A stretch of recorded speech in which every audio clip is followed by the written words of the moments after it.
we're going to begin the quiz. We're not on there. That's okay. Okay, so I'm sorry for the green glow coming off of me here. Not so bad with the lights dimmed a little bit. All right. So we'll have to adjust the lights as need be, or as needed for. Oh, you know what? I think I counted the quiz things wrong here. But anyhow, so we may have to adjust the lights as the sun goes down. So that's that. Maybe during our break, maybe we'll take our break a little bit late tonight so we can go out and see the alignment of the planets right after sunset. So yes, amen. So we've got folks coming in. You want to get your notebooks out, get ready for your quiz, get your homework out because that's going to be your first question. If anybody needs a notebook, I've got 2 left here. So if anybody needs one, that can be made available. 3 easy payments of $49.99. I'm just kidding. Those are some expensive notebooks. Gold paper, got them from Joseph Smith himself. Just kidding. All right, so homework. Say again. They did it. Who did it? They did it. You're alive. All right. We had to go to the gas station. Well, here we are. We are live, and we are broadcasting you upon. All right. So we're on. We have the first question for your quiz is your homework. 3 observations, 3 questions, 3 applications. Counts for 9 points. He has all of my stuff. Do you need a notebook? Yeah, he has my notebook. Oh, you have a notebook. Okay. I'm gonna. If you're at home, you can turn the sound down for just a second. Don't you do anything back here though. William, your wife needs your paperwork. All right. So, second question. I'm not giving you time to answer the first question because you already have it. So just as long as you turn that in by the end of our quiz time, we'll go from there. I have your quizzes from last week, but I have not recorded the grades yet. So I will have to do that during our break, and then I'll give them to you. So sorry, it's been quite a nice busy week. It's sometimes I tell you guys it's been a long week today. It's been the opposite. It's been a long day this week. It's been a short day this week, I mean. And so today's date is Tuesday, December 22nd, 2020. Yes, it is 12222020. There you go. Are you going to answer your questions on the computer? Okay, then you will need to email those to me as soon as you are complete with them. The only thing is, it's hard to mark answers correct or incorrect from your computer. So, all right. Second question. What are the 3 primary distinguishing characteristics? What are the 3 primary distinguishing characteristics? Is Mrs. Adams coming tonight? Should be. Okay. I don't have my phone. My phone is connected, so I might find out if you can. She should have been here. You want to send a text, sister? Send a text to brother Adams' wife. What are the 3 primary distinguishing characteristics? And I'll jump back over to our presentation here and give you a hint here of where to find it. I don't need to give you a hint. It's at the beginning of your notes, toward the beginning of your notes. 3 primary distinguishing characteristics. Key word on primary distinguishing characteristics.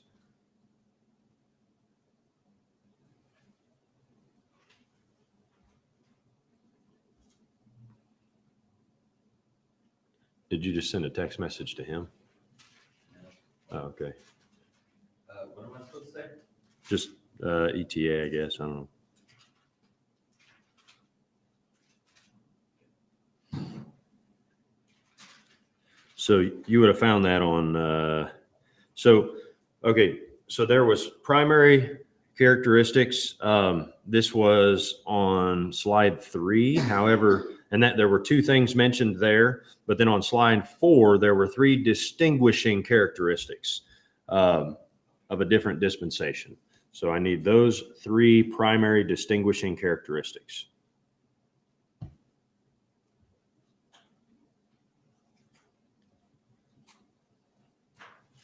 Anybody talk to Brother Hawkins? Is he coming? Not talk to him.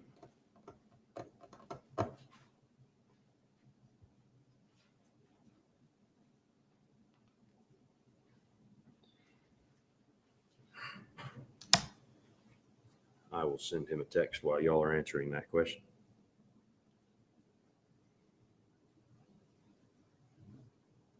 Or he may be watching online.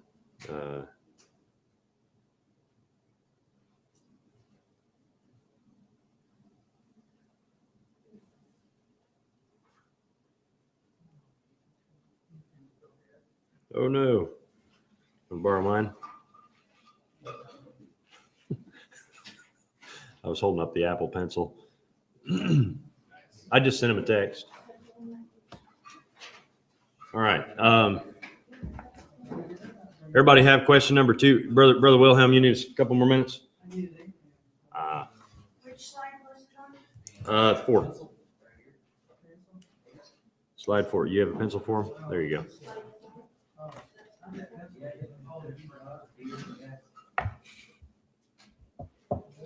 I'm going to have to buy a big, giant container of pens. I forgot when I was at Sam's the other day. That's right. Yeah. If you know me very well, I'm really bad at that. I'm bad at not buying stuff that should be sold and then giving it away. I think it'd be cool if you had like Glory Baptist edition. I have slide Glory Baptist pens. Yes. And then, like, you could have like people who buy the pens for Glory Baptist missions. That money goes to the missions ministry. Amen. We used to have, I bought like 100 Fountain Square Baptist Church pens, and we gave them all away. So, yeah. Branding exposure. Oh, yeah. Yeah. So I want to say that we got them at a discount. They were $3 pens we got for $15 a piece. No, I'm kidding. We got them for, I want to say it was 59 cents or something. So plus setup fees, which basically we paid for $3 pens. So everybody have question number 2 complete? What are the 3 primary distinguishing characteristics of a dispensation? Distinguishing dispensations apart. That's the concept there. Question number 3. What are the 3 secondary characteristics? These are single word answers. They're 3 single word answers. So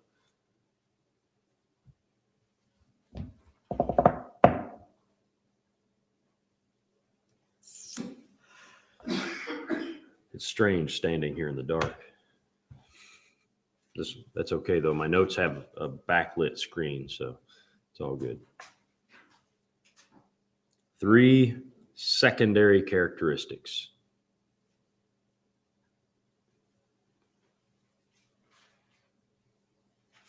That would have been, I believe, slide 5. Yes, slide 5. Or in your review, it would have been slide 8 toward the bottom of the slide in the review.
update. There we go. Everybody have question number 3 completed? Brother Wilhelm, you need more time to finish question 2 and 3? What's that? 24 hours. 24 hours? Yeah. I understand.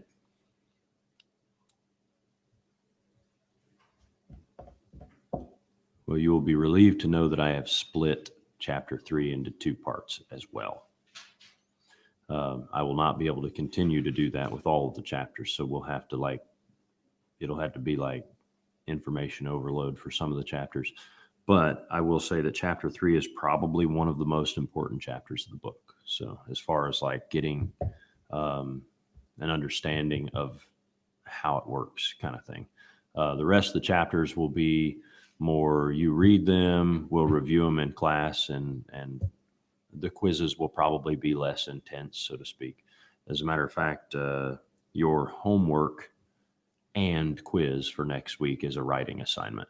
So we won't open the class up with a quiz next week. It'll just be, you've got your 3 observations, 3 questions, and 3 applications from your reading, and then you'll have a writing assignment that you'll hear about during class here in a little while. So that'll be your questions. I mean, your homework and your quiz. So you'll turn that in, and then the quiz will be over. So it needs to be legible so that I can read it, especially that's why he's typing, yes. So question number 3 was, what are the 3 secondary characteristics? All right. Number 4, what 2 perspectives or views answer the objection to the consistency of God's character of being gracious? I'll give you a hint. Both of them end with the word view. What 2 perspectives or views answer the objection to the consistency of God's character of being gracious?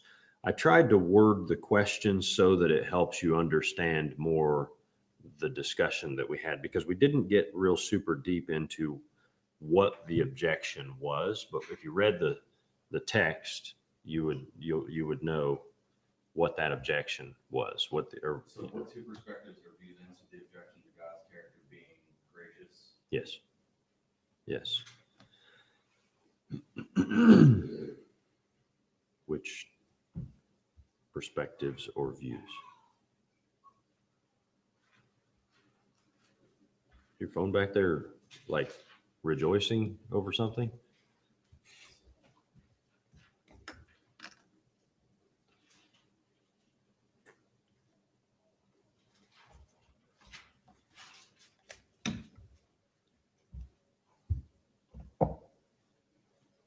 And I have good news. There are only 6 questions today. Do you want I'll give you a bonus point if you give me both of the names for the one for the second view. I'll give you a bonus point if you give me both names. If you have one of them, it is correct. If you have both of them, you get a bonus point. I was looking, I forgot to build in a bonus point in the quiz, but I have to, for some of you, I need to stop on the bonus points because you're going to end up finishing the class with more points than there are possible to finish the class with. And so that's as far as like graded points. So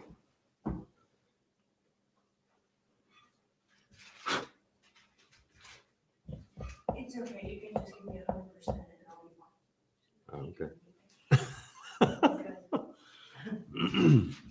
You can stop and- Some of you overachievers, Yeah. Whatever is good, we can just put smiley faces instead of ones. Mhm.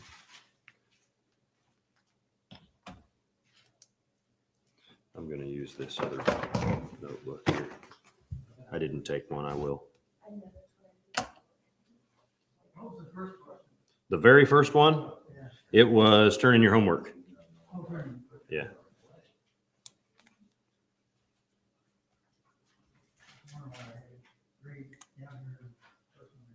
Yeah.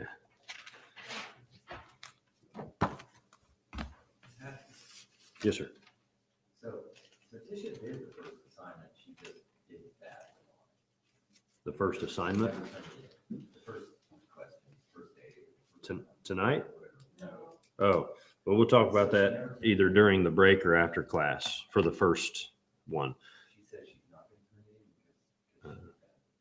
Well, you can turn it in. I have, well, what it means, it just means that you have to get all the bonus points on all the other things. You have to get 9 bonus points throughout the class to make up for that missed assignment. So that's basically, the bonus points are built in so that if you messed up and didn't do your homework one week, hopefully, like, I think the first quiz we had 1 bonus point. The second quiz, I want to say we had a couple bonus points. The quiz that we just did, oh, that was the second quiz. Yeah, the second quiz, I think we had 4 bonus points. And then this one will have 1 bonus point. Next week, we will not have bonus points. It will be homework. So if you want, well, let's do it this way. If you want a bonus point, I'll think about it. I'll think about how I can get you a bonus point for the next one, for your homework. You cannot buy bonus points. Yes, I'm positive. All right, did everybody get number 4? I'll ask the question one more time. What 2 perspectives or views answer the objection to the consistency of God's character of being gracious? Question number 5. According to the book, what does the phrase, now let me re-emphasize this. According to the book, what does the phrase sine qua non mean? According to the book, not according to your interpretation of Latin, but according to the book. What does the phrase sine qua non mean? And I'll give you a hint. The book reduces it down to 3 words. And I have it. It is on slide number 7. And in the body of the slide, it is the 2nd, 3rd, and 4th word of the slide.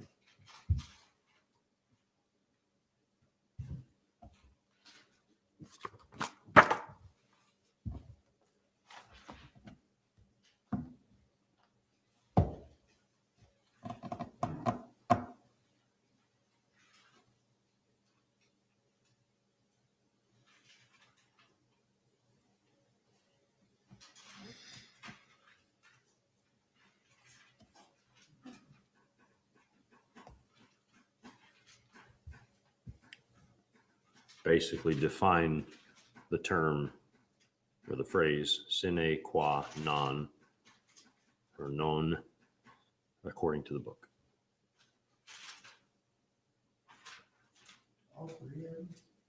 What? It is a single answer that has 3 words to it. Yeah. And it's on slide number 7. What? Single answer with 3 words. So it is a 1 point answer, but it has 3 words to that 1 point answer.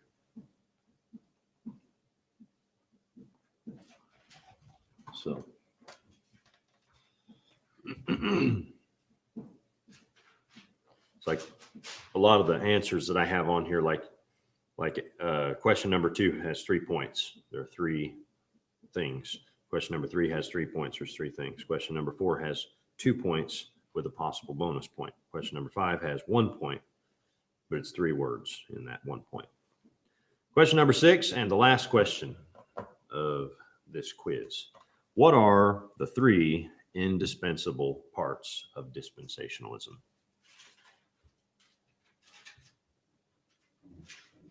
No comments on the wording of that question being a hint to anything else. What are the 3 indispensable parts of dispensationalism? So this is multi-word answers, but there are 3 points here. And the answer to that question is on slide number 7, if you took notes and kept track of the slides. And that's slide number 7, counting the title slide. You don't have to write out the whole slide. I just need the 3 answers. The 3 indispensable parts.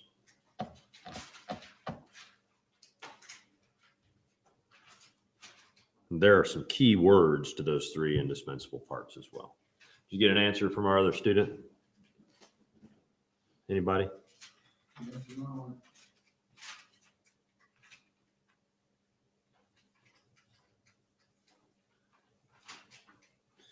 I got an answer from Brother Hawkins. He's not going to be here tonight.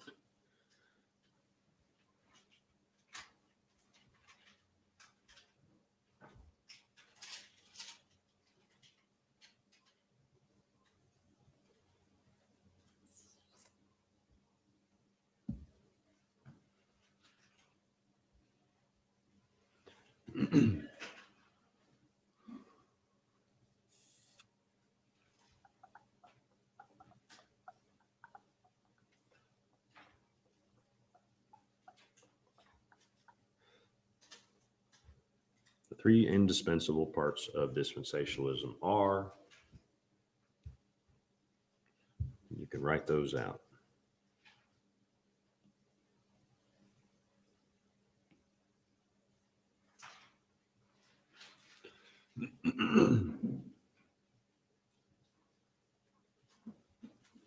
Please let me know when you have completed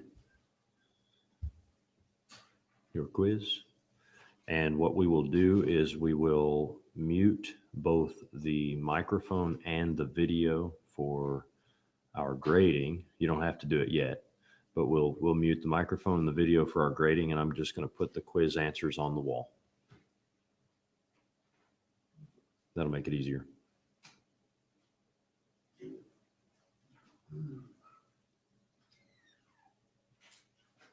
But we do need to make sure that we have the screen muted also.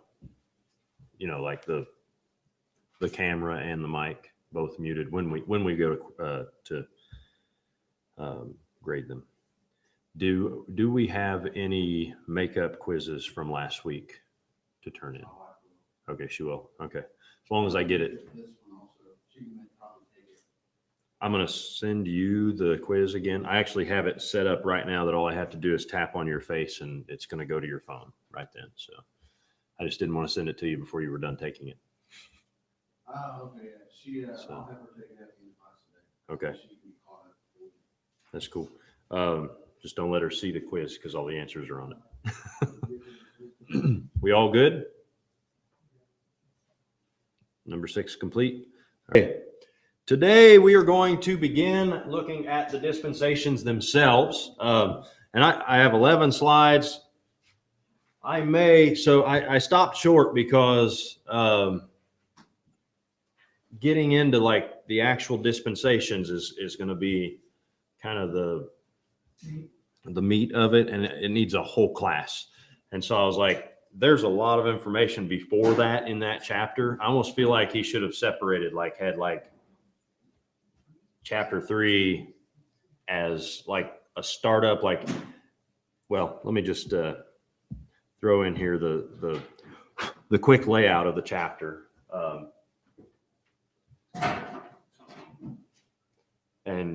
So Is this technically slide 2? this is slide 2, yeah. So I kind of feel like he should have had the number of dispensations and some questions as a separate chapter from the names and characteristics of the dispensations. And so that's why we're doing this week and then this next week. So that will be our plan there. Nope, that's it. That's everything for that slide. So I kind of feel like when I was preparing, I kind of felt like this wasn't like 2 hours worth of information, but this may be 4 hours worth of information. It's just, it's kind of difficult to do. So we'll spend some time talking about these things, the number of dispensations, as there's a lot of discussion about that, that we can have. We may have some back and forth discussion as well. But basically the number of dispensations. Did I send you the PDF from last week also, or no? Well, okay. I'll send you the, I took the quiz from last week. okay.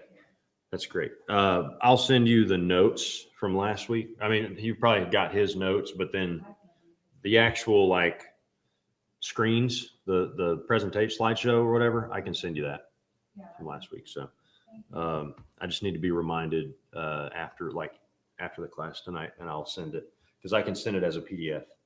All right. Oh, of course. Phone call while we're in class. That my notes are very easy to read. See, it's just when I start doodling is not so easy, right? It's like what? Key circle.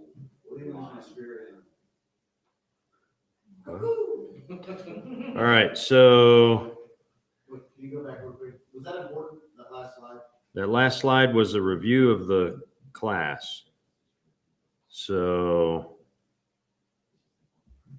it was a review of what we're going to talk about. No, wait a minute. This is the slide that I'm doing now. Hold on.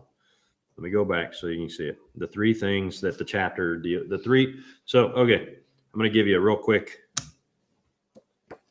insight to the teacher's presentations here. Okay, so you see chapter 3 here? Use your binoculars. All right, see here it says the number of dispensations. That's a bold heading. Notice I have a bold heading here, number of dispensations. Then you turn over to page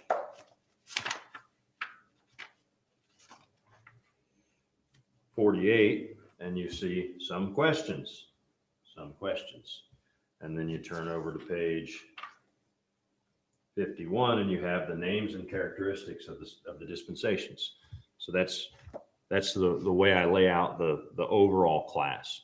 And then as we get into each one, we'll have a slide that'll have this up here, and then it'll have all the breakdown of that section of the chapter in outline format with key points and things. Now I don't break down every little bit of it, but I do break down some of it. So there you go.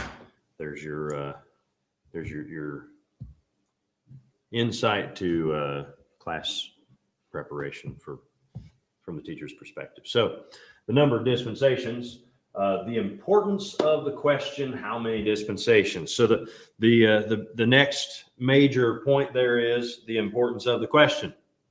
And as if you're just looking at that section of the book, you're like, what question? And then you read through that section of the book, and at the very end of that section of the book, it says something about the question of how many dispensations. So we have here 3. This is a recap, once again, of the essence of dispensationalism. Okay, so you've already written this at one point, but it's good to go ahead and write it again. But this is a recap of the essence of dispensationalism, also termed as the Latin phrase that y'all so kindly like. And there's like a number next to all of these, but it's over here in the sunlight, so sorry. But it's just, 1, 2, 3. So it's just the one is over here. What? Here you go. Ready? 1, 2, 3. It's not there. It's red right there. See it? Oh, there we go. See it there? There you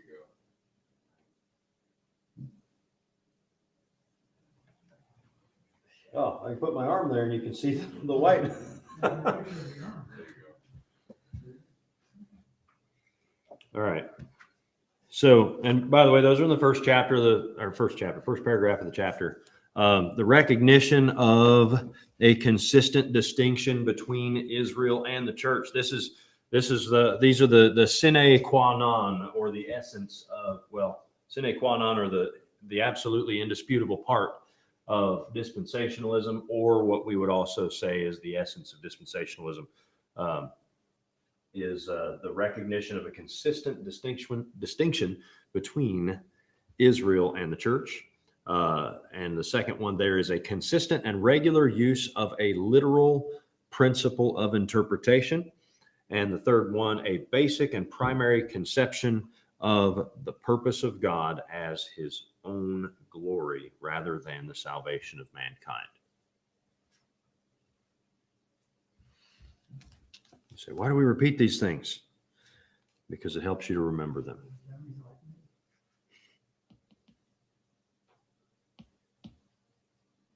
Helps you to remember them. And then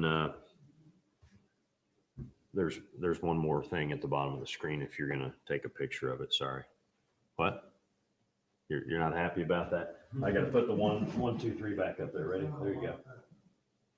There's your 1, 2, 3. I can, Couldn't see it on my arm. I can tell without Okay. numbers. Yeah. They're separate. All right. So yeah, at the bottom there, it says the question of how many dispensations there are is a pertinent and practical one and worthy of consideration. So that is at the end of that section of the chapter there on page 46. It says, nonetheless, the question of how many dispensations there are is a pertinent and practical one and worthy of consideration. Though it is not determinative, it is part of the dispensational presentation. So it is something that has to be considered. It is a consideration. And so we recognize that the question does need to be taken into consideration because there are pertinent and practical applications to the answer of that question. And as we look at some of the other questions about different dispensations and why or why not they may be included in a dispensational scheme or schematic, it'll help you to understand why the question of how many dispensations there are can be important. So there's that. We have a little bit more here. Are we good on this slide? No? Okay.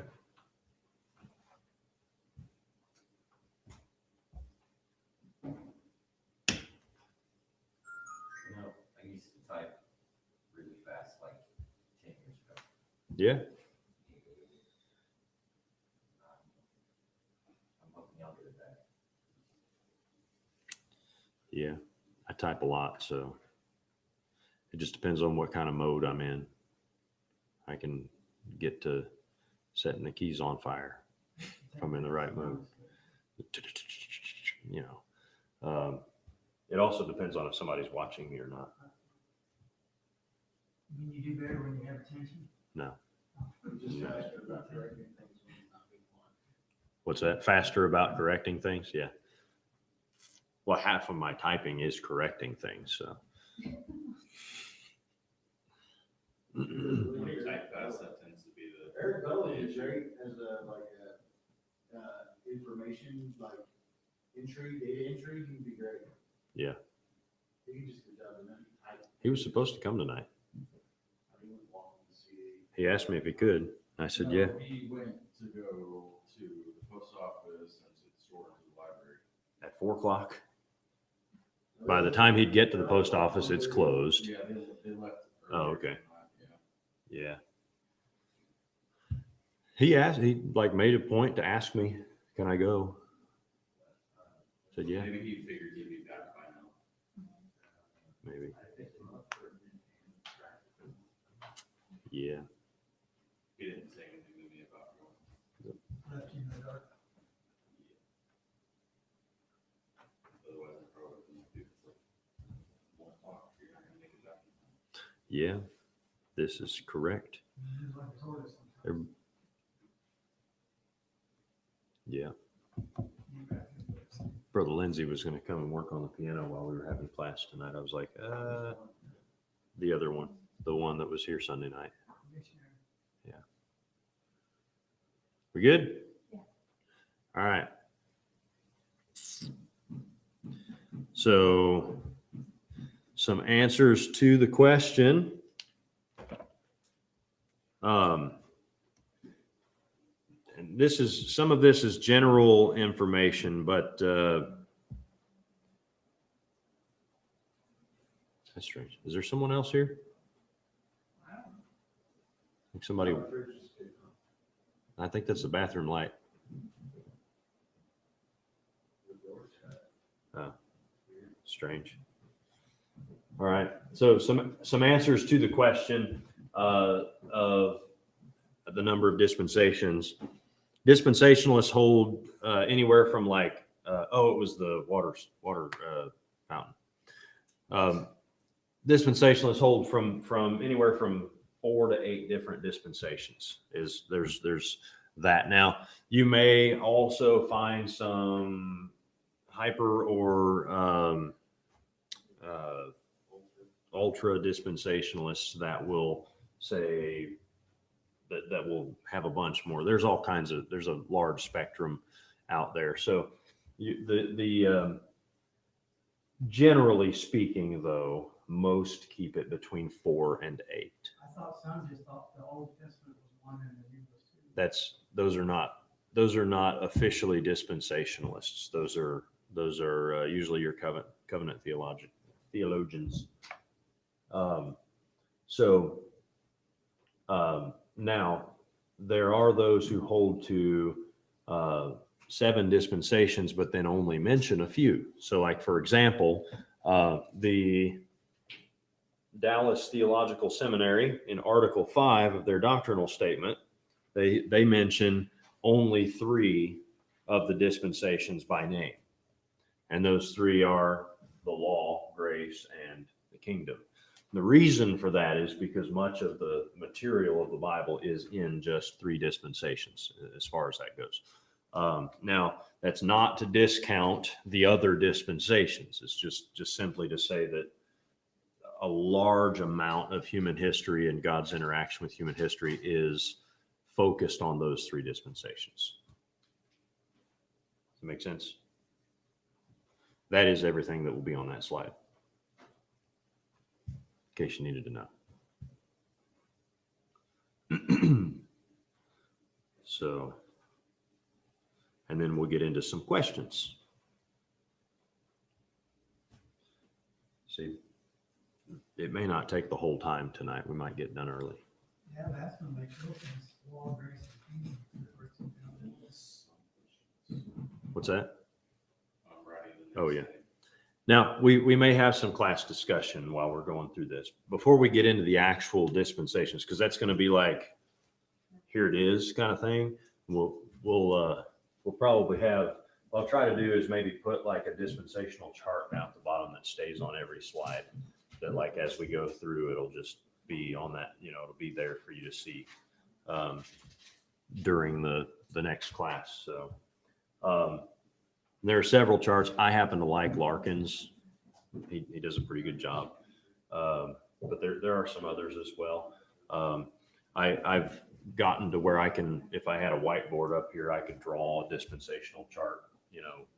I have a whiteboard. Yeah, right there. I could just be like, you got your timeline here, starts with eternity past and goes to eternity future like this. And then you have your first dispensation. Then you have your second dispensation. Then you have your third dispensation. Then you have your fourth dispensation. Then your fifth dispensation. 6th, 7th, and then eternity future. I'm kind of a proponent of 7 dispensations. I didn't give you any of them because that's next week, but that just kind of gives you, that you can drop them in there, and there you go. So I have it for next week.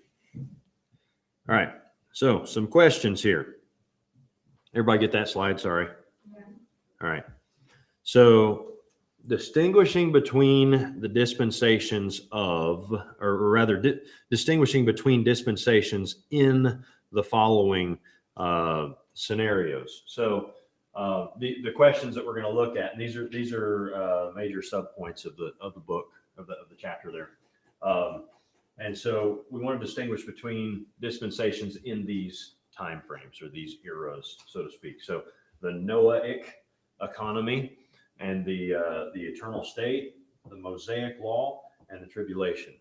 And so there are going to be some questions related to each of those time frames as to whether there should be singular, multiple, or what, as far as the dispensations go.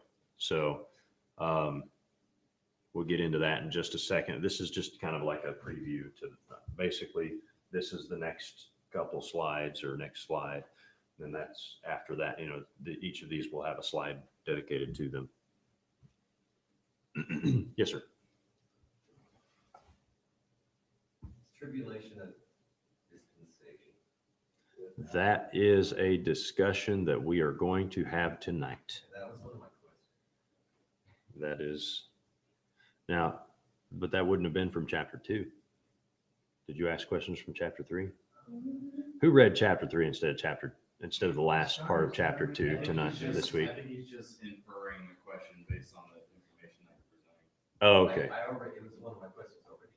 For chapter 3. Okay. It was just So my position, which we will get to here in just a moment. Actually, no, we're not going to get to my position, because that is your writing assignment. Yes. So I was about to give you my position, and I do not want to do that. I want to let you give me your position. After studying the book and the Bible, I need a written statement of your position on the tribulation. That is your writing assignment, which you'll find out about here in just a few slides. So, man, I really want to give you my answer, but I don't. So the Noahic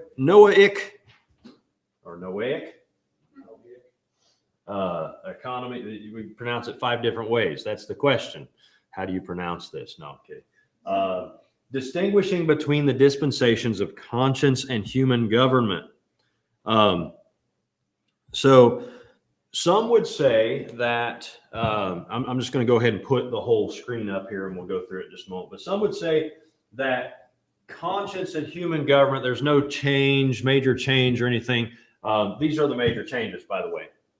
But some would question whether or not there should be a new dispensation mentioned after the flood.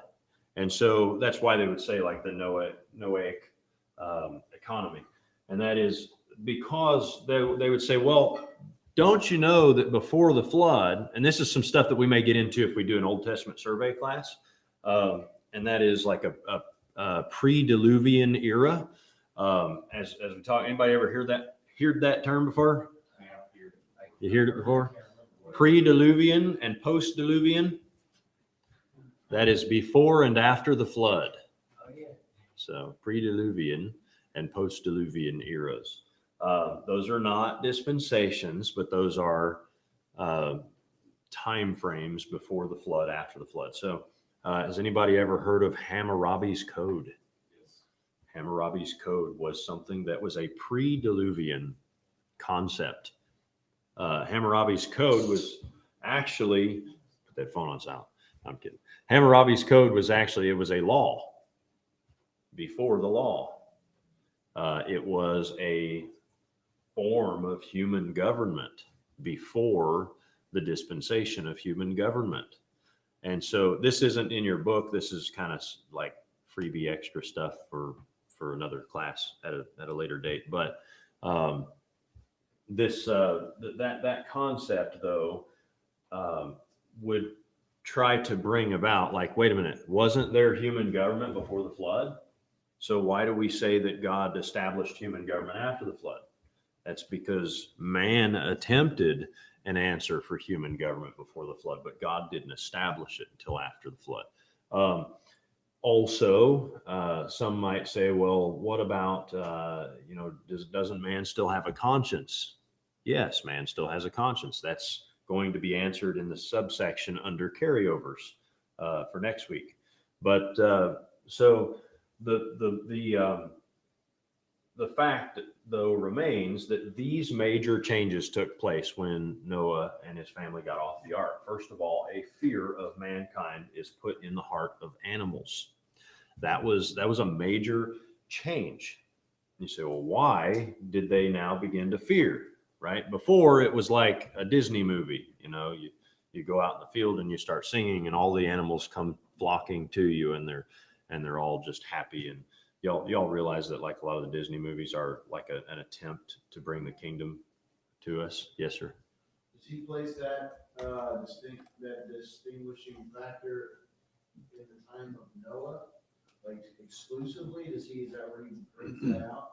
The fear of mankind in the hearts of animals. Does he bring that during the Noahic? In Genesis chapter, you grab your Bible real quick here. This is great question. Genesis chapter number 9.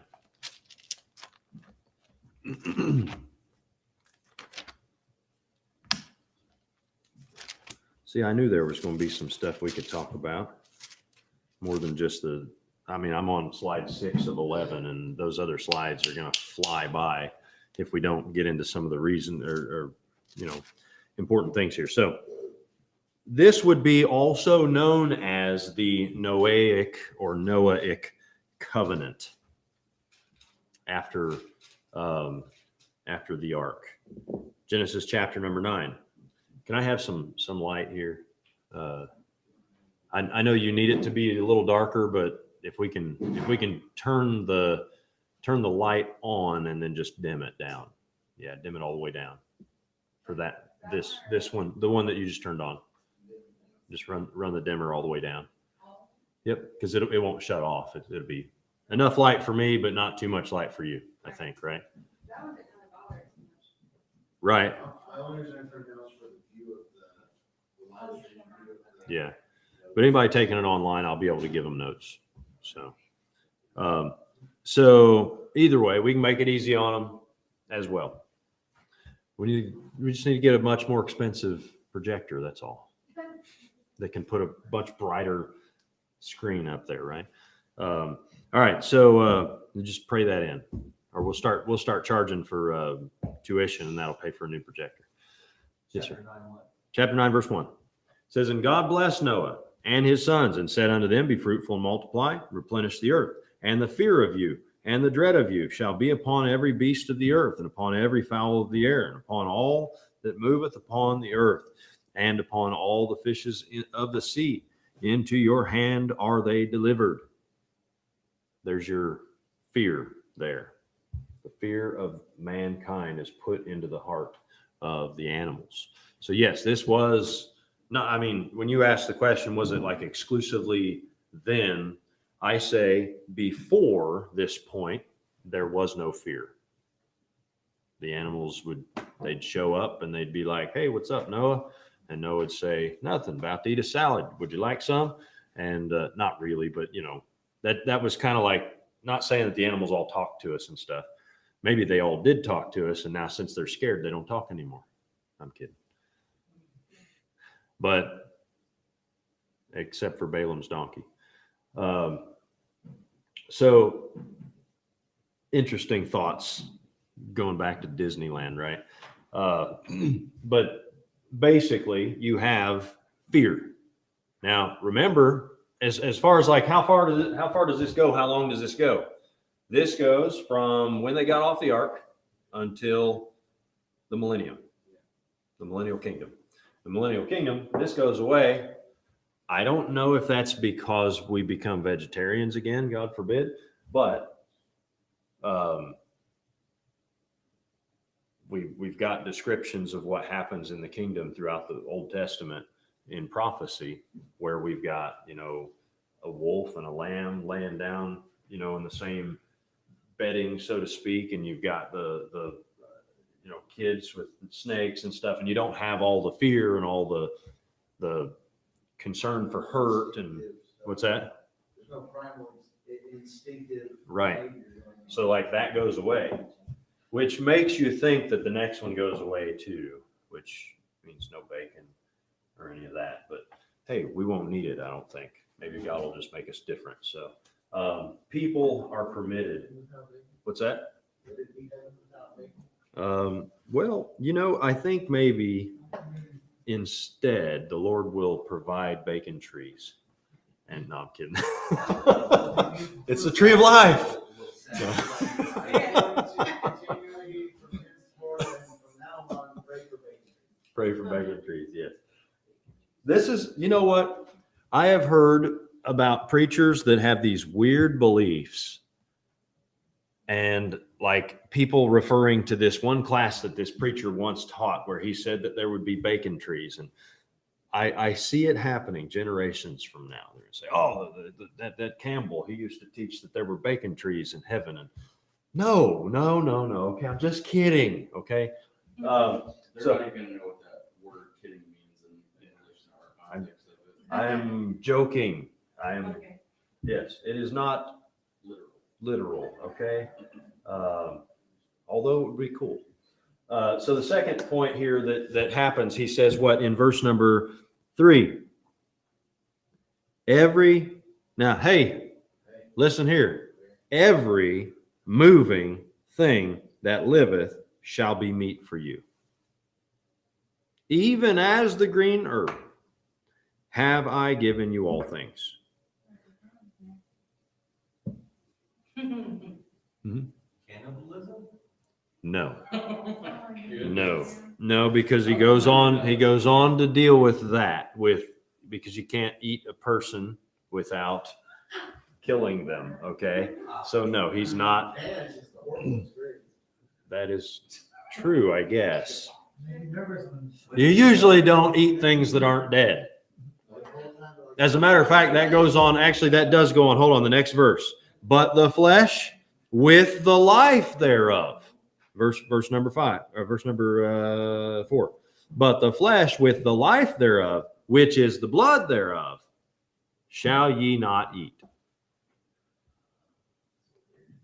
And surely your blood of your lives will I require. And so there's man, where man comes into it. No, you can't eat people, but everything else you can eat. So if you want, did I just hear a sigh of disapproval? You can't eat people with what?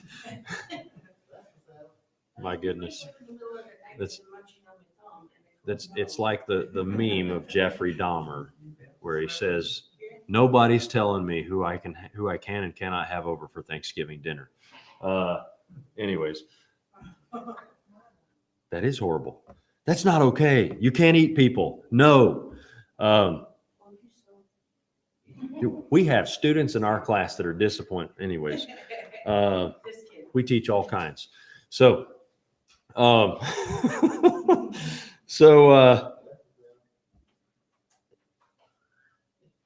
the verse here gives us now what I am trying to emphasize here, though, is that although Noah had a knowledge of clean and unclean animals, God did not delineate what was clean and unclean to eat at this point. He said everything that moves.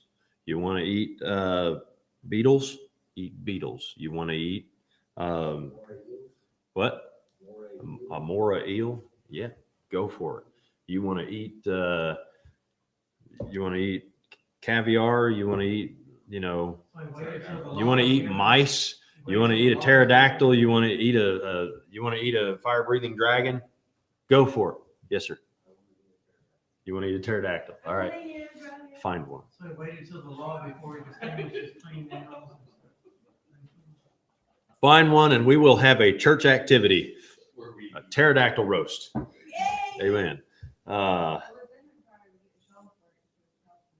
Yeah, that all of a sudden, like Endangered species. they're not endangered, they're extinct. It's like they found one and ate it. What in the world? It's okay. It was the last one. There wasn't going to be any more. It's okay.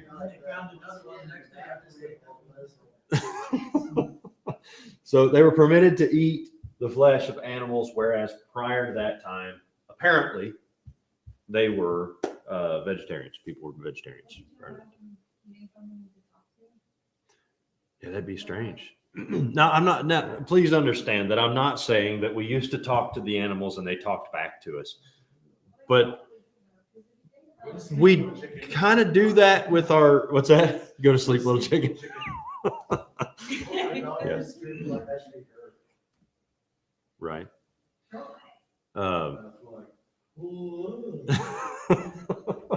Yes. So I mean, there, you could make some arguments for that, but I'm not gonna say biblically we used to talk to animals. We talk to animals today. Oh, great. This is how we get viewers. Yes, we talk about cannibalism and talking to animals and stuff. No, so anyhow, this is how we get comments, right? No, so we're permitted to eat flesh. Yeah, we could fun about talking, and I mean, really, what was it? Sunday night, we're on the third floor at Regent, and we're like, "Hey, Milo, how you doing?" He's like, "Meow." We're like, I mean, for real, you can talk to that cat, and he talks back to you. He doesn't speak English, but he talks back to you, and he's probably, you're like, I can translate for him. You're like, "Milo, would you like some food?" "Shut up." "How you doing today, Milo?" "Shut up." That's what cats always say. They're just like, "Don't talk to me. What's wrong with you?" And that's what he's always telling us. He's just saying, "Quit talking to me." And so we're like, "Meow," and he's like, "Quit talking," every time. So anyhow, this isn't dealing with domestication of animals and things like that, but evidently all animals must have been domesticated before the flood. Not to mention the fact that, could you imagine? So my dog, I open the back door and I say, "Come on, Simon, it's time to come inside." He looks at me and he starts to walk over toward the door. I'm not walk over, but on all fours. He comes over toward the door and he looks at me, and then he looks over at the ducks and he's like, "What do you think, guys?" And he's like, "Should I go inside?" And then the duck's like, "Quack." And he's like, and then he turns around and runs off. I'm like, "What is wrong with you? Come inside. It's cold out there." I'm shutting the door. I'm like, "All right, fine." I shut the door, and then he walks over by the door and he's like, "Ooh." And then I'm like, "Okay." And I open the door and he takes off running. I'm like, "What is wrong with you?" Could you imagine Noah trying to get the animals? Now, yes, God brought the animals to him and all that. But could you imagine that he's got the door of the ark's open. He's like, "Come on in." And they're like, "You're kind of a little suspicious here. I don't know." And so the horse goes running off, and it's like, now my dog does that. I don't know why. I think he's just weird. But I don't think it's because he's afraid of me. But he has gotten his tail caught in the screen door, like closing on it before, and so that like scares him or whatever. So he doesn't know why he's afraid, but he's afraid of something, and so I have to go outside and stand on the door and say, "Come on." But then sometimes you go, I send the kids out and they'll chase him around the yard trying to get him to come back in the house. And it's like, "What's wrong with you, dog?" And then if we leave him alone and go in the house, he'll come bark at the door. And but then Timon, he's a totally different dog. He goes out, and as soon as you go in and shut the door, he's like, "Where's my people?" And he comes back and he opens the screen door and then opens the door and comes in himself. And no joke, I'm not kidding. He opens a locked door. He's got a lock picking kit or something. I don't know, but he comes inside. And so something changed.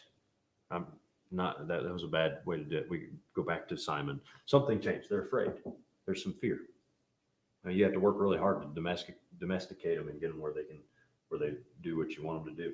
And we've got generations and generations and generations of dog domestication and all that. But and cat. We're still failing at that. They actually think they're our masters. So, but people are permitted to eat flesh.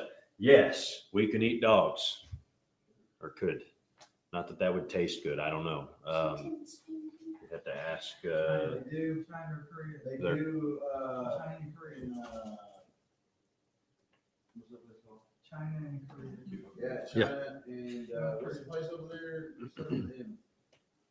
What? Luminar? No, it's by Vietnam, Mongolia. Mongolia. Mongolia. Yeah.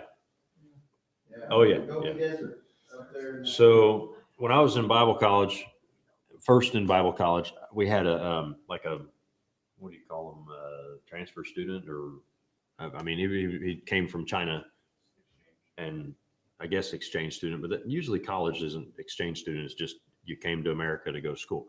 So he was in school with us and stuff, and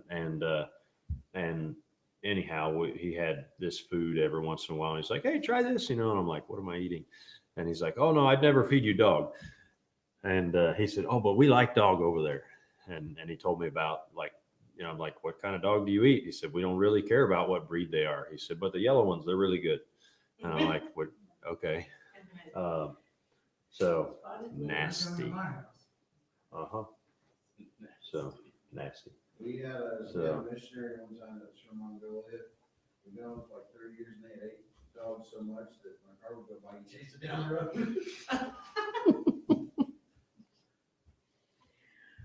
Yep. So We had to chase them and bring them back. that is bad. He did run it. It catch the Catch the newspapers that you said? No, he chased them down, man. Yeah.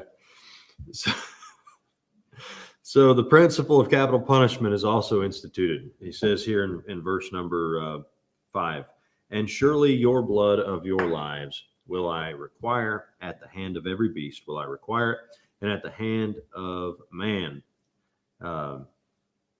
at the hand of every man's brother will I require the life of man. Whoso sheddeth man's blood, by man shall his blood be shed. For in the image of God made he man." So there's that. We're given that.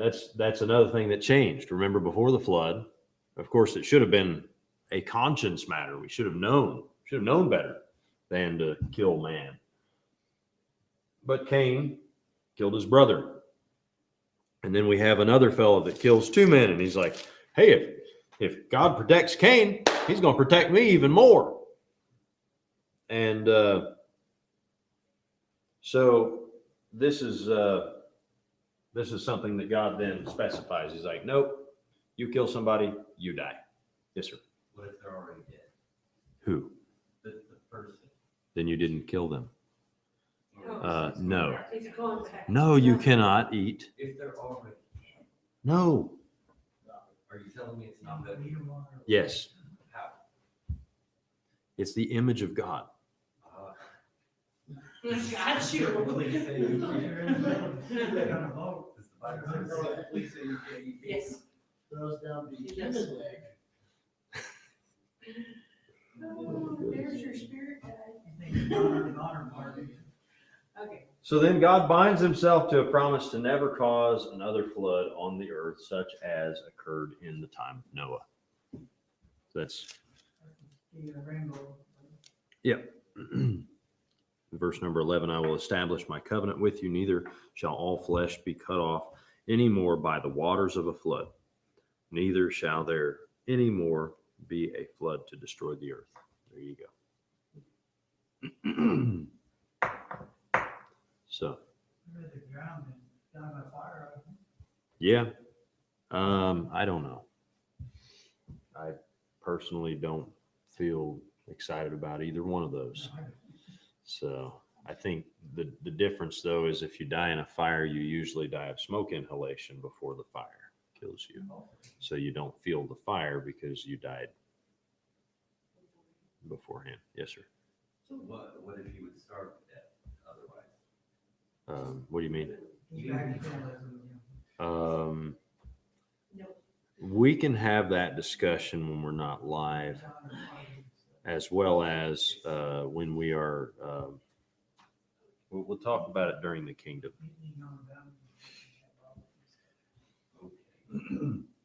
So, the eternal state. I want to take a break here soon, but I need to find out when the sun sets. So, actually, I think it's setting right now, but we need. What I was trying to do is coincide our break with the alignment of the planets. So, are you back there clicking on like crazy, man? What's that? I want to see. Yeah, I mean, it was like in its perfect scenario yesterday, but let's see here. So, come on, get my phone going here. Okay, so here we are over that way. Clouds were out yesterday, though. So it is. The sun is right on the horizon. Y'all see the sun there? That is cool. This is my X-ray camera looking through the wall to see the sun across there. I guess there's an ocean out there or something because that's all water. So it's right there in the horizon. So once the sun drops and it gets dark, we'll go out and see it. So we'll take our break then. 8 minutes. I'm going to pause the recording so none of the protection is related. What? No, we're not taking the break yet.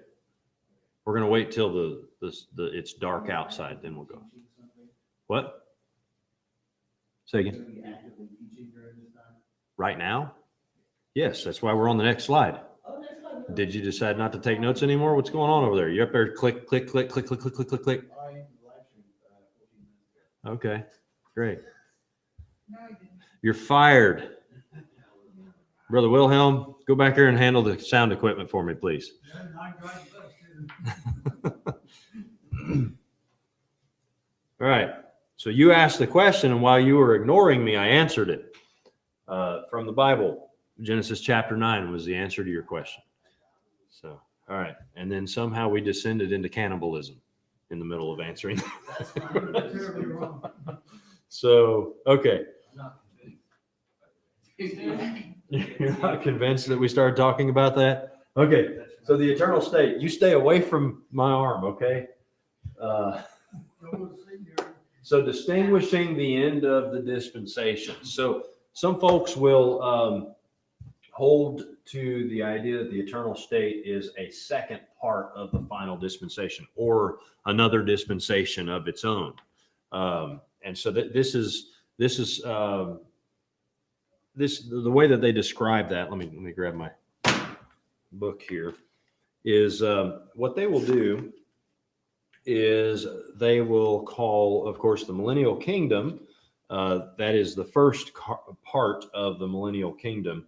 And then they will call the eternal state or a future, they would call it a future dispensation or the future dispensation. And they would call it the Zionic dispensation or anybody want to guess why they would call it the Zionic dispensation or why they would use the term Zionic?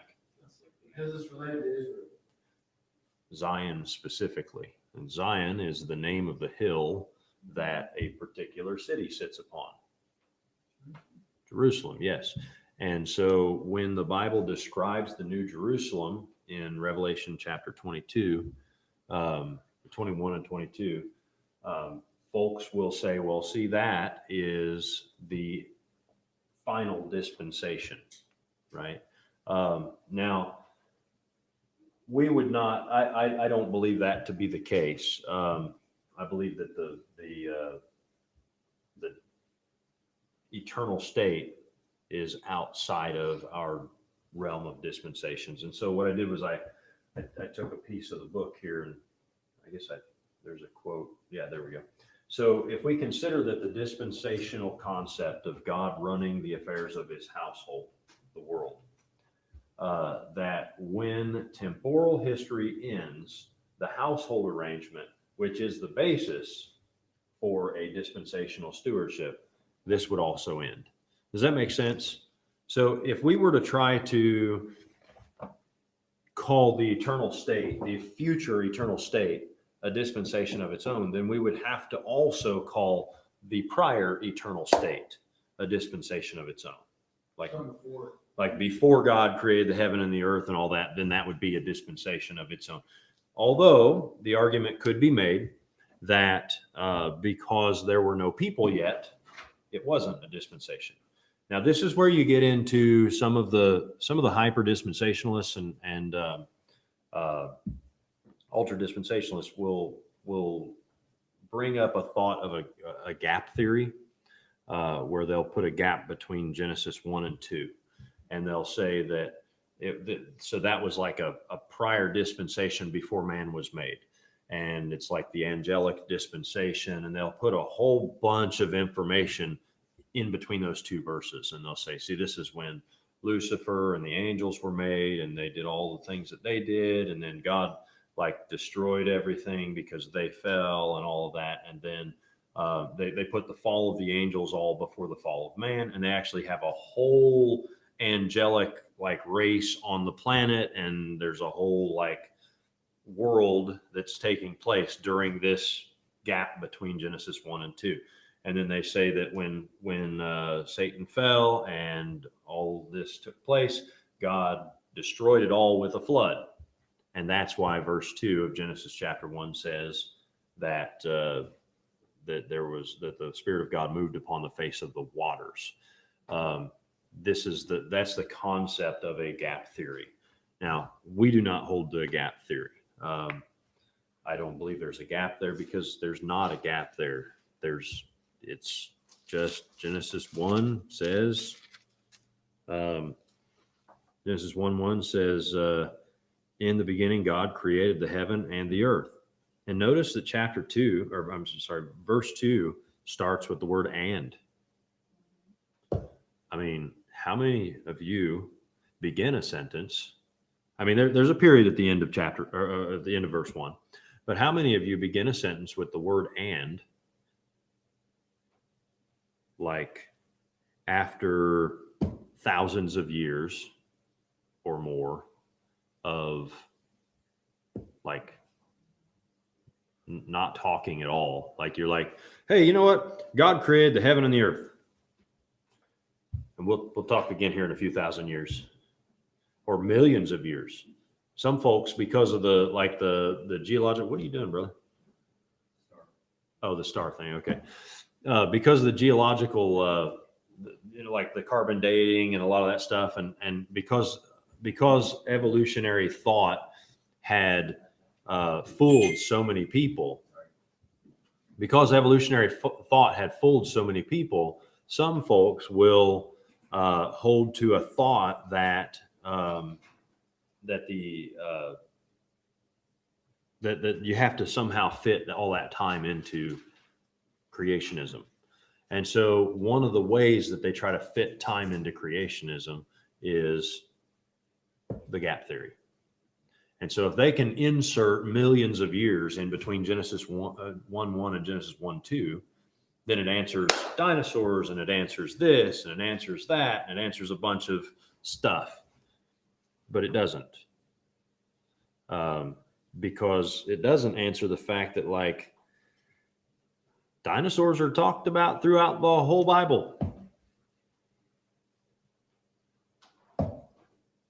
If they all died between Genesis 1:1 and Genesis 1:2, then that's not likely. So the reason I'm bringing that up is because when we start talking about the eternal state, you start talking about things outside of our little parentheses of existence as mankind.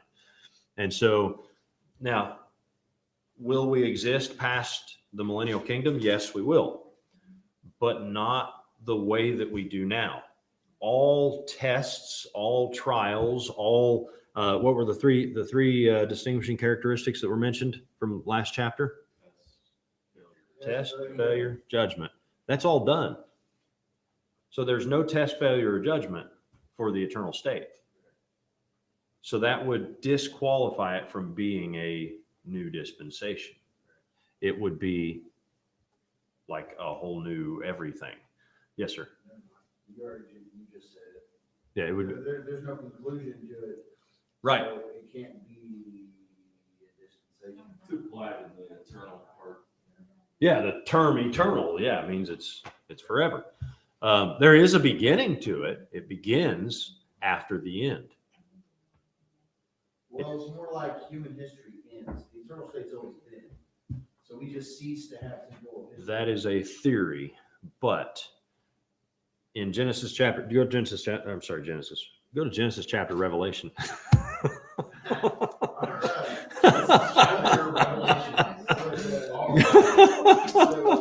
Go to Revelation. Is what we know to be human history and everything we experience in the human life operates within the eternal state. In the simple fact No. that What I just said is exactly what you just said. Go to Genesis chapter Revelation. That's exactly what you just said, basically. What's that? It's exactly what you just said. When you go to Revelation 22, you're in Genesis chapter 1, is what you're saying. So here's the issue. Revelation chapter number 21. And I saw a new heaven and a new earth, for the first heaven and the first earth, which, by the way, that right there kills the gap theory. There was no earth before this one. This is the first one. The first heaven and the first earth were passed away, and there was no more sea. And I, John, saw the city, New Jerusalem, coming down from God out of heaven. So what this tells us is that what we will be experiencing after the household is complete, after the household arrangement is complete, after the millennial kingdom and the final judgment is done, what we will be experiencing will be new. Not just new to us, but newly created. And so now, eternity is timeless. But when we say eternity future, what we mean is when we and all of matter is placed into we and all of matter being finished, begin again. Now, we don't like dematerialize and rematerialize. That happens at the rapture. That's during this period of time. So that's a whole other, like, now somebody's going to grab that and be like, oh, he teaches dematerialization and rematerialization and all this. And okay, we'll be changed. We'll just use the biblical word. We will be changed from glory to glory. We'll be changed. We'll be made glorified. And so anyhow, 1 Corinthians chapter 15. So our position would be that the eternal state is not the Zionic dispensation, but rather it is simply what happens after the dispensations are over. Now, what are we going to do? We're going to have a great time, and God's not telling us about it yet. And so there it is. By the way, a lot of the things that are described about heaven are mistakenly described about heaven based upon the eternal state. When you hear somebody talk about standing at the pearly gates, wrong. There's no description of the current heaven having pearly gates. But the New Jerusalem has gates of pearl. Now, I understand it's kind of like Christmas music, it's not all correct. So when somebody sings a song, about heaven, and they talk about, the streets of gold and this and that. First of all, the Bible says street of gold, singular, and it's not referring to the current heaven. It's referring to the New Jerusalem. And so, and that's the other confusion that people get. That's not heaven. That's Jerusalem. And there's still an earth, and it will be inhabited. We don't get all the details of that. There will be a heaven, and there will be a new Jerusalem, and there will be a new earth.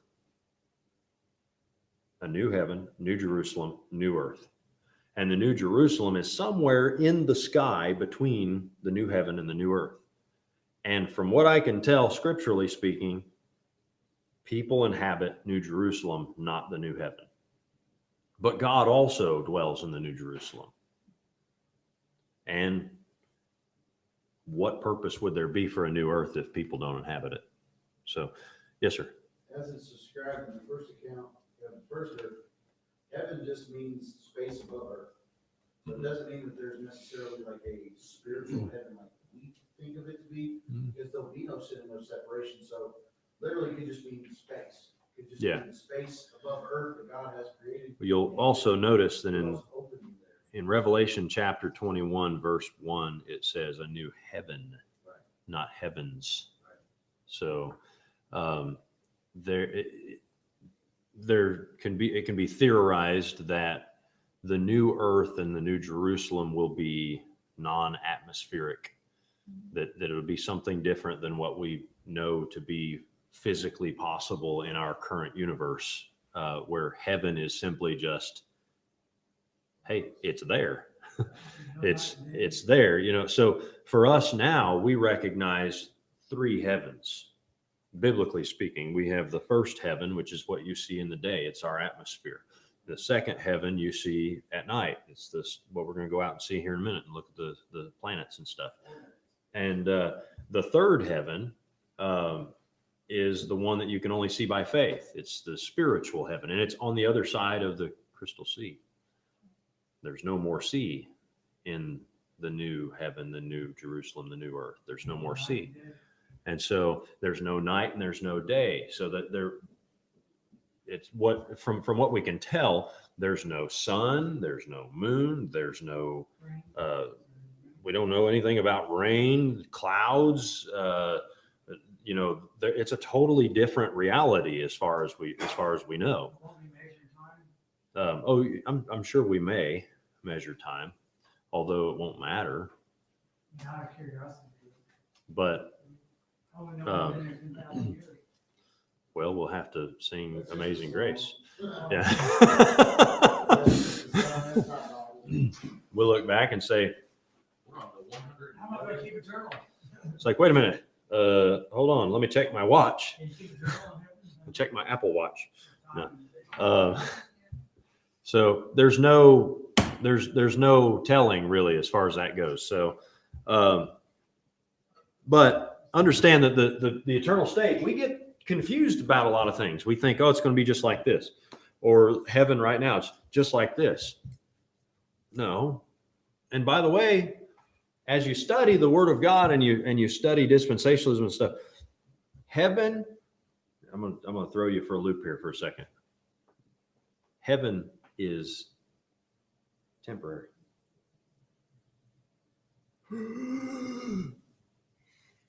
The current one is. It's temporary. It's going to be gone someday. It's temporary. We'll be in one of two places, or one of three places. If you're lost, you'll be in the lake of fire. If you're saved, you'll be in one of two places. You'll be either on the new earth or in the new Jerusalem. That's that. We can talk about details of that another time, but all that we have here is all temporary. The current heaven is temporary. And so, you know, everybody, our focus, again, when we get there, everything's going to be about the glory of God, right? I mean, you get into Revelation chapter number 20, 21 and 22 at the end there. The end of 21, it says in verse number 22 of Revelation 21, and I saw no temple therein, for the Lord God Almighty and the Lamb are the temple of it.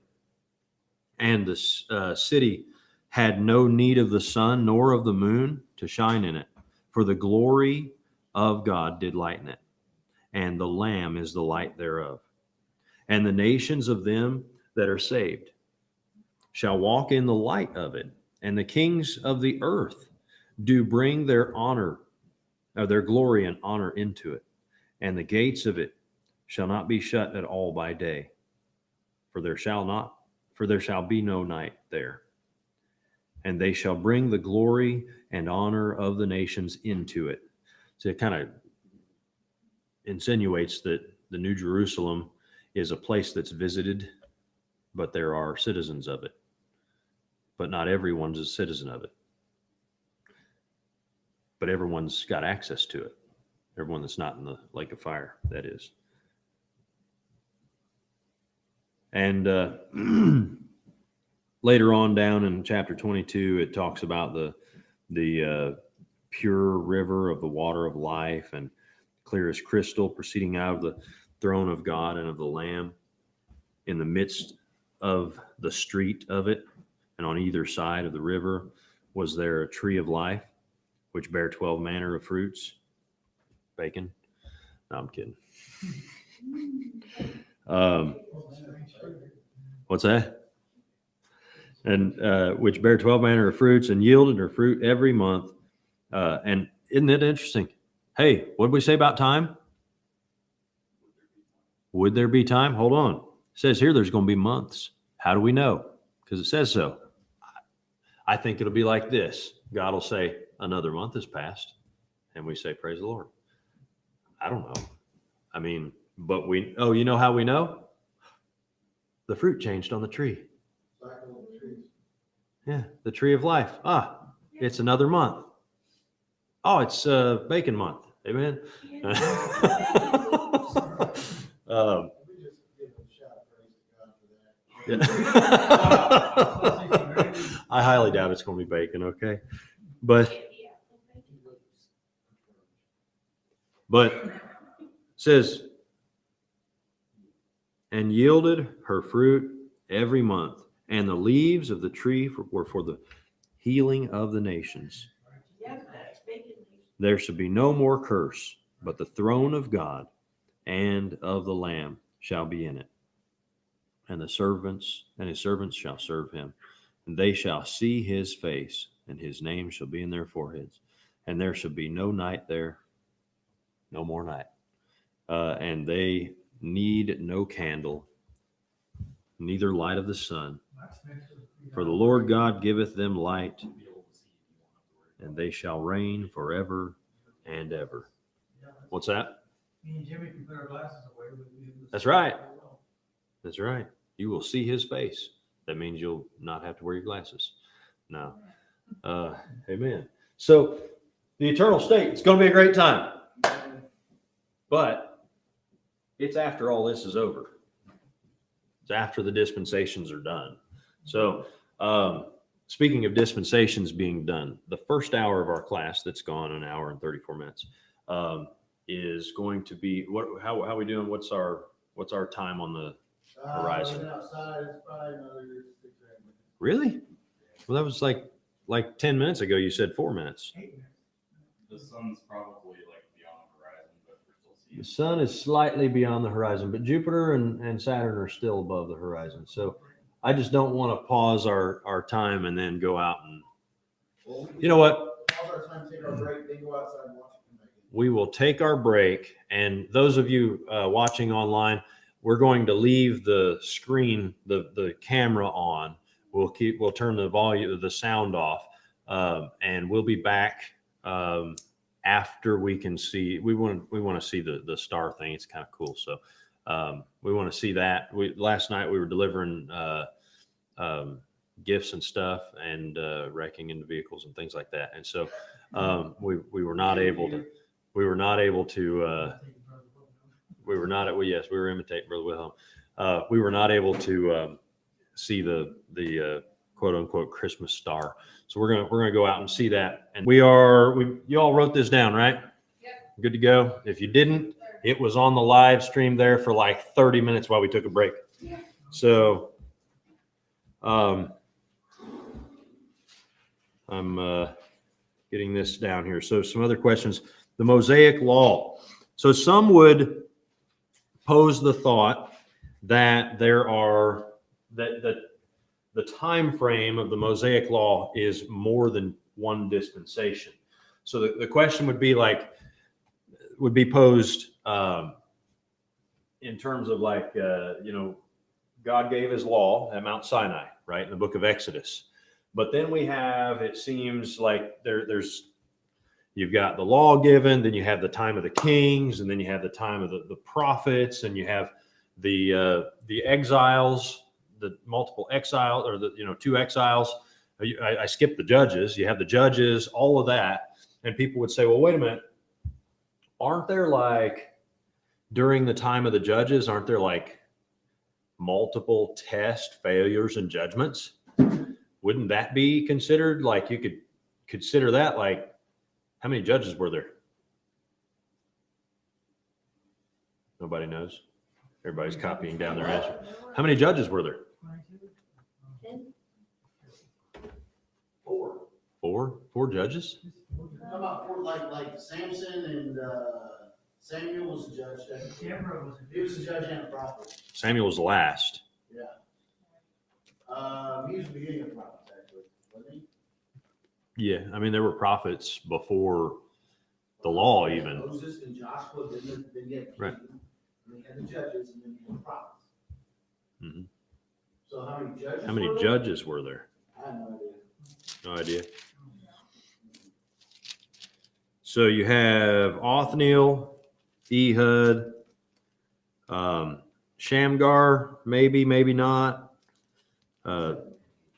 What? Shamgar's got like 1 verse after Ehud. You have after him was Shamgar, the son of Anath, which slew of the Philistines 600 men with an ox goad.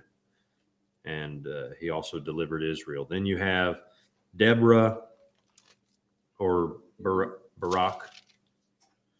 You like that guy? Yeah. Yes, we can. Yeah. Then you have, let's see, after Deborah, Gideon mentioned. You have after Gideon, you have, then you have Israel's first king. Y'all know who Israel's first king was? Saul. Nope. Who? Oh, David. Judges chapter 9, verse number 6. All the men of Shechem gathered together, and all the house of Milo, and there he is, and went and made Abimelech king. Yeah, by the plain of the pillar that was in Shechem. So the first king in Israel was Abimelech, technically. He wasn't the first king of Israel, but he was the first king in Israel. And he reigned. Oh, actually, I guess he was of Israel, because in verse number 22 of Judges 9, it says, when Abimelech had reigned 3 years over Israel, then God sent an evil spirit between Abimelech and the son and the men of Shechem. And you remember he was the guy that got killed by the lady who threw the rock over the wall.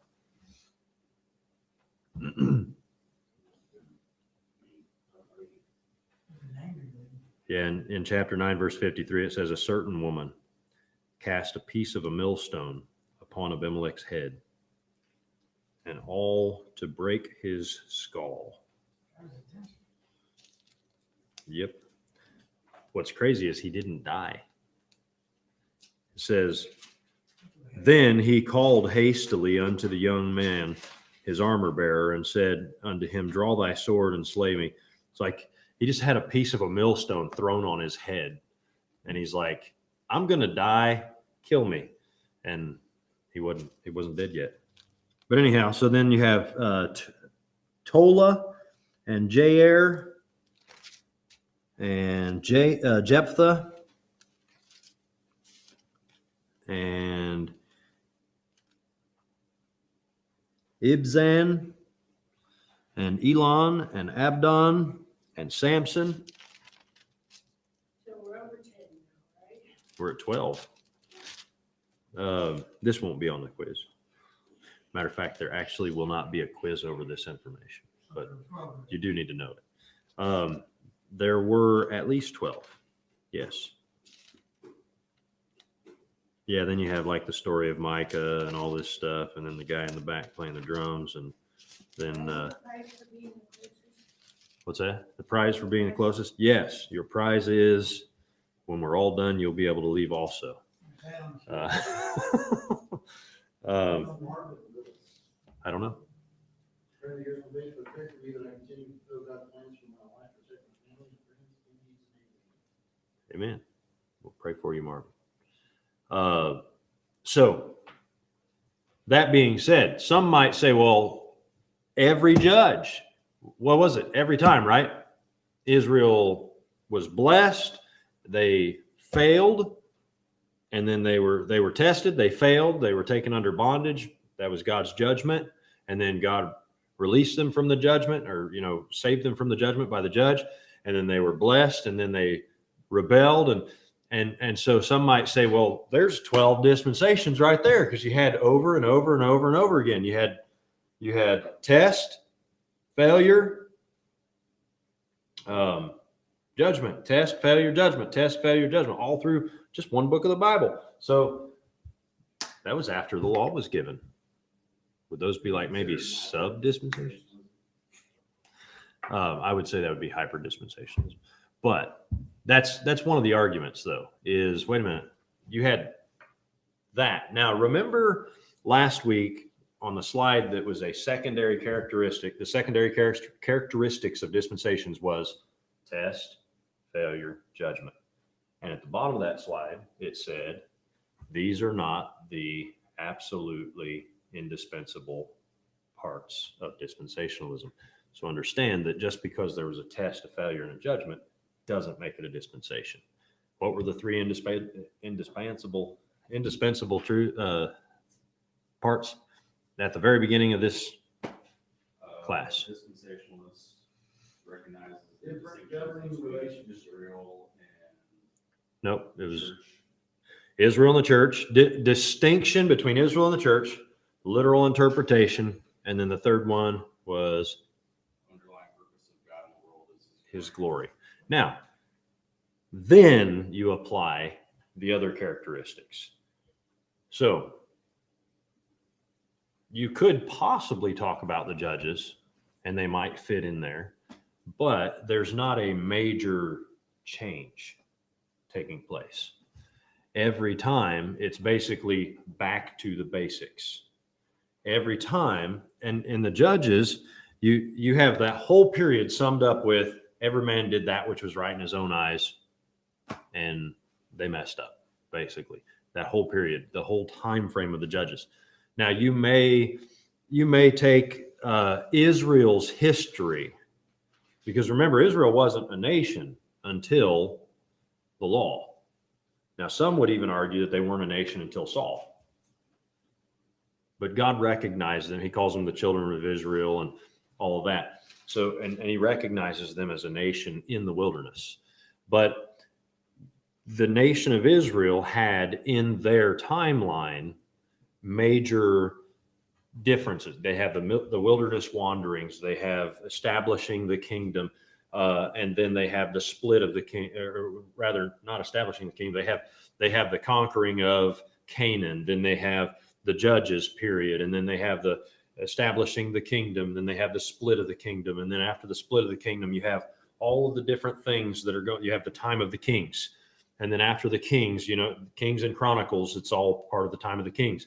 Then you have God sending the prophets saying, go back, go back, go back. What are they saying go back to? The law. That's right, the law. So they're calling Israel back to Mosaic law. And then, sorry, I was supposed to ask those questions before I put these up here. So they're calling Israel back to the law. And then even after that, when Israel kept messing up, around 721 BC, God says that's enough, and he sends Assyria to take Israel. Now, if you think about, we'll deal with it more in an Old Testament survey class, but if you think about the timeline of what's going on there, Jonah is told to go to Nineveh, which is an Assyrian city, to preach to those people after his father's generation was brutally massacred and taken off into bondage to Assyria. That's why Jonah was like, nah, because they did that to my people. They don't deserve to have somebody go preach to them. That's what Jonah's issue was. No, yeah, VeggieTales missed it. Yeah. So that's the timeline. But what's that? They took a bit of dramatic license on that. Yes. So Israel had that, the northern kingdom was taken into exile. The southern kingdom later at 586 BC, they're taken into exile, into Babylon. Then you have the Babylonian period, like when they're in exile to Babylon. And then you have what's mentioned in the book of Daniel. You have future history mentioned. You have the Babylonian kingdom, the Medes and the Persians, the Greeks and the Romans, and all of these things that are happening. Not to say that these aren't good historical things that we need to know, but they don't really break down the dispensations. Even during the Roman Empire, Jesus recognized and considered that the law was still operative and incumbent upon the Jewish people. And so it would have been continuous from the from the giving of the law all the way to Christ, and even into his ministry. And so there's arguments as to whether the law ended and grace began and when that took place. Now, there's another argument of when the church started. That's separate from the dispensations. Biblically speaking, Jesus said, I will build my church. I believe he did so while he was on the earth, present. So that would be between when he said that, Matthew 16:18, and when he actually fulfilled it, or rather refers back to take it to the church, Matthew 18:17. So it would have happened during those two chapters. He would have recognized that it's there. Then, of course, empowered on the day of Pentecost, empowered as a institution on the day of Pentecost. So there's argument of, embryonic stage or something, and then, whatever. I say maybe baby stage and then toddler or something, But anyhow, the Mosaic law continued. So it was one dispensation. So the reason that we're mentioning these questions, the reason these questions are important, is because it helps you to understand how many dispensations there are, and then have a good reason why the Old Testament from Mount Sinai on was one dispensation. That tells you basically from Mount Sinai all the way. So like Exodus through Malachi, with the exception of Job, is the law. That's a large part of the Bible. In fact, that is the largest part of the Bible. That's the largest. We receive the most information about the dispensation of the law. Now, we've got more books in the New Testament for the age of grace, but as far as like the amount of information and the amount of history, the amount of time, is the law. And so that's why, as we mentioned, three dispensations mainly mentioned, the law, grace, and the millennial kingdom. That those are the three largest periods of time. Now, of course, the age of grace, as we know it, has been around for close to 2,000 years. So that's a long time. It's longer than, no, it's not longer than the law. It's pretty close to about the same length as the law. But anyhow, so any questions on that, on the Mosaic? Yes, sir. Don't answer. Who else remembers what abrogated things? Yeah.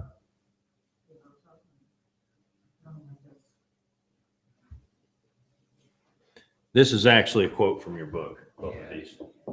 So, What does abrogated mean? Repealed, basically. yeah, or overthrown or replaced. That's why it says abrogated or replaced. It's not exactly the same. That's why they're spelled differently. Yeah. Thank you. Well, in order to repeal something, you have to also replace it. You could just. What's that? In order to repeal something, you kind of do have to replace it Yeah, it depends. with a new contract of saying this is no longer in effect. We just talked about how that's not going to be the case with the eternal state. It will be dispensations replaced with perfection. But the prophets weren't perfection. The prophets were reminding them of their imperfection to go back to the command that God gave them to begin with, or the commands that God gave them to begin with. Any other thoughts on this? All right, everybody got it? I already went on, so you have to have gotten it. All right.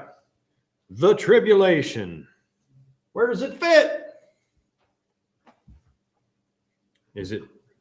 Or do we go back to the law? Is it its own dispensation?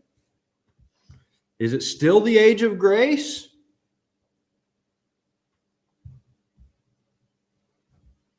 This is your writing assignment.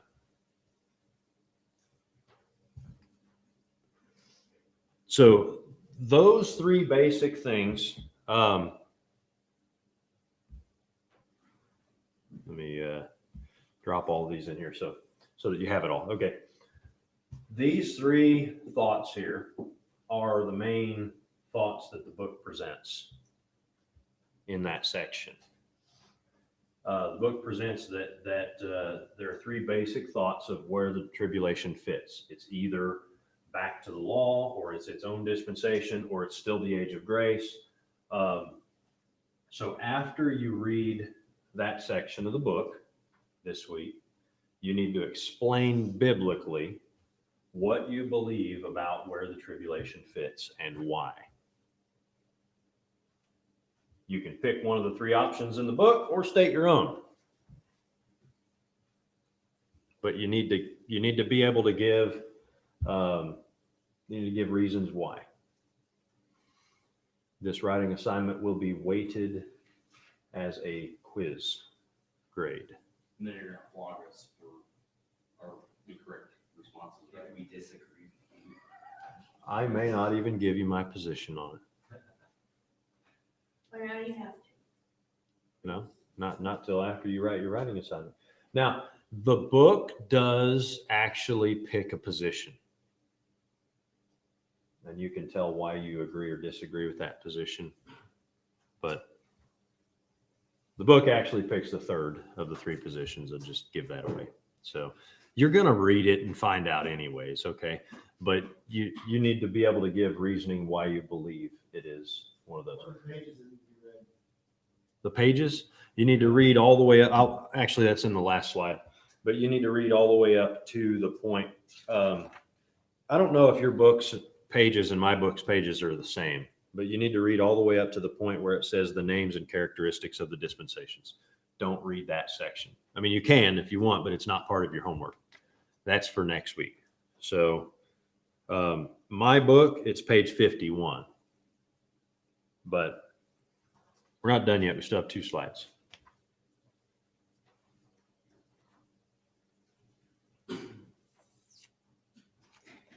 But your homework for next week, I'll tell that on the review slide.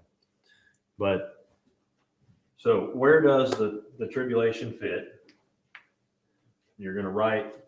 Notice I don't have like how many pages you have to write or how many words or paragraphs or anything like that. But it does need to be a complete thought. This isn't an English class.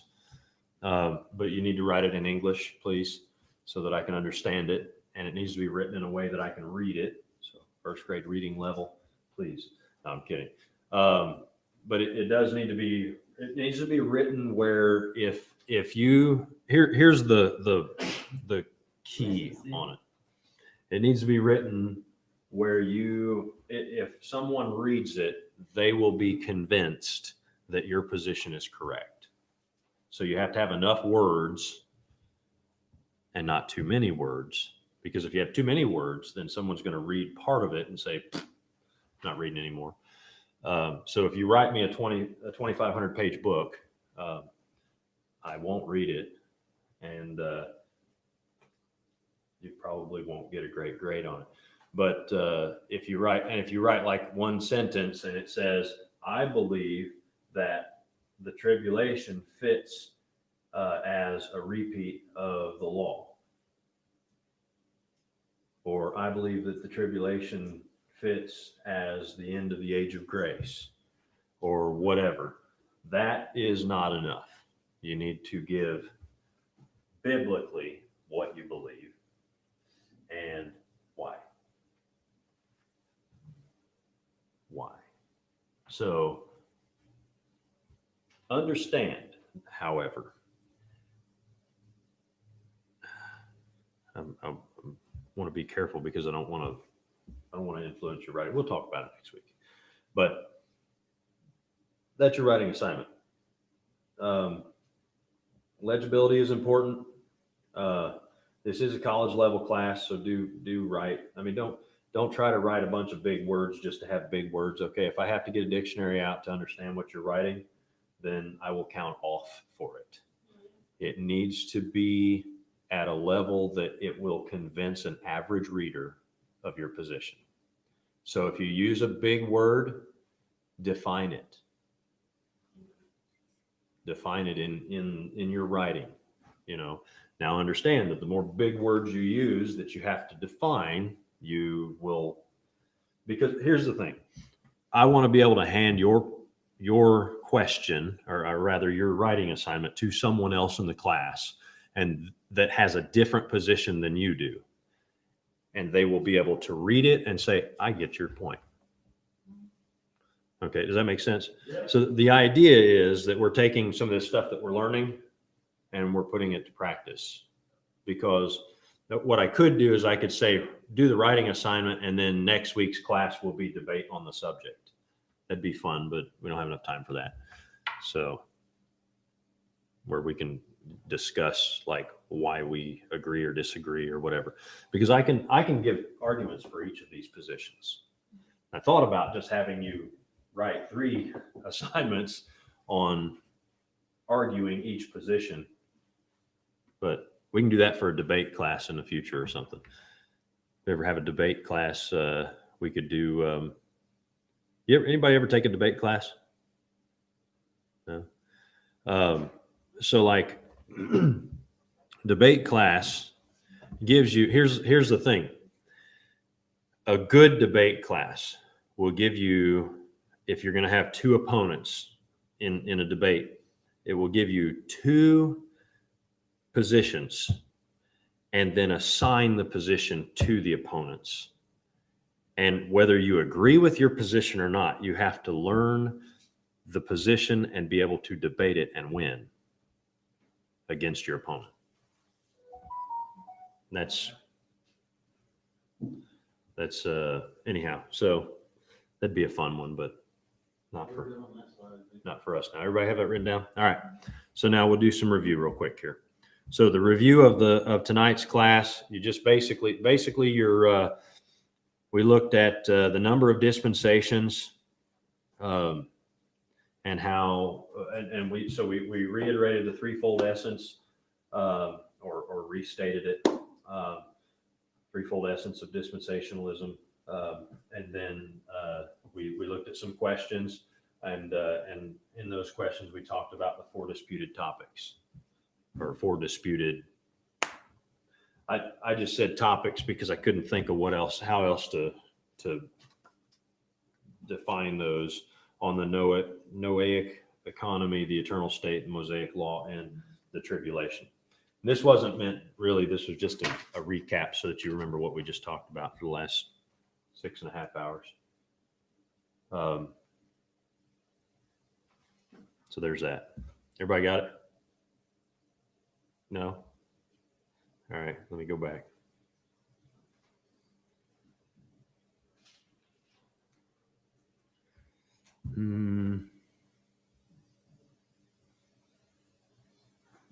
Oh, here we are. Number of dispensations, threefold. Again, we won't be quizzing on this, but I wanted you to get the information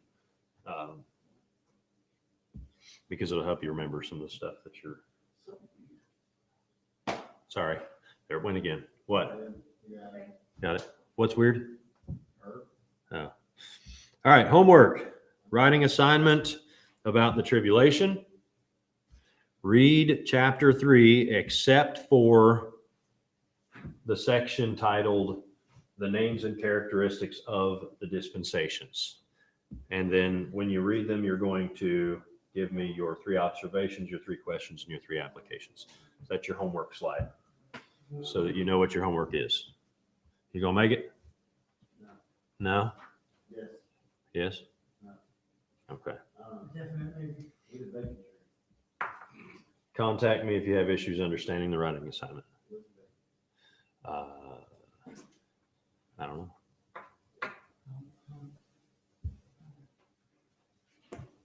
So there's your homework assignment.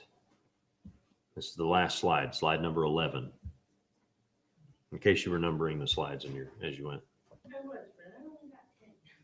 Well, the first one was the title slide.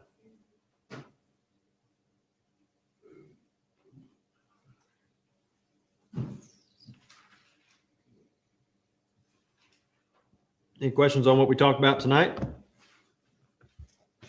Now, tonight was kind of just building up to the actual dispensations themselves, but we do have to cover the information that we covered tonight, and because it helps to understand why we hold to the 7 that we hold to, which we weren't supposed to say tonight. That was going to be next week. So.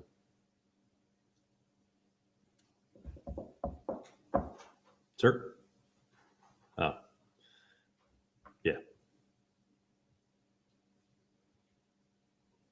Any questions?